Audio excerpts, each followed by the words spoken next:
Hello అందరికీ, welcome to Sri brush blogs. ఈరోజు అమ్మవారికి చీర ఎలా కట్టాలో చూద్దాము.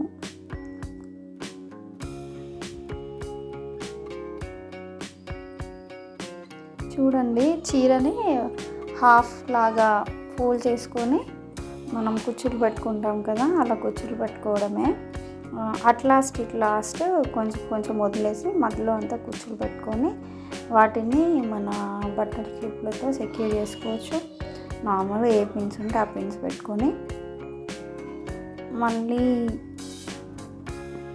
తొందరనే అయిపోతుందండి.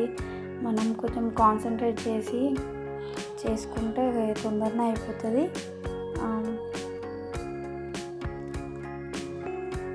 ఫస్ట్ బ్లాగ్ కదా, నాకు ఏం మాట్లాడాలో అర్థం కావట్లేదు. మీరు చూస్తే మీకు అర్థమవుతుంది కదా. ఇప్పుడు చూసారు కదా, అటు సైడ్ ఇటు సైడ్ ఎండ్ వదిలేయమని చెప్పాను. అదేమో నార్మల్గా మనం కొంగుకు పెట్టుకుంటాం కదా, దానికి ఎలా పెట్టుకుంటామో అలా పెట్టుకోవడమే. దీనికి హాఫ్ ఏమి ఉండదండి, మొత్తము నార్మల్గా పెద్దగా అనుకొని పెట్టుకోవడమే. నాకు సరిగ్గా రాలేదు, నేను మళ్ళీ పెడుతున్నాను. మళ్ళీ అటు సైడ్ కూడా సేమ్ అలానే పెట్టుకోవాలండి. అది పెడుతున్నా కదా, ఇంకొక సైడ్ కూడా ఓన్లీ మధ్యలో కుచ్చులు పెట్టినప్పుడే అది హాఫ్ చేసుకోవాలి. ఫస్ట్ శారీ మొత్తం హాఫ్ చేసుకొని కుచ్చులు పెట్టేసుకోండి. మళ్ళీ లాస్ట్కి ఇట్లాస్ట్ని మాత్రం హాఫ్ తీసేసి నార్మల్గా మనం చీర కొంగు పళ్ళు ఎలా పెట్టుకుంటామో అలా పెట్టుకుంటే సరిపోయిద్ది. ఇప్పుడు అమ్మవారికి చాలా టైప్స్గా పెడుతున్నారండి. నేను ఒకసారి ఏమో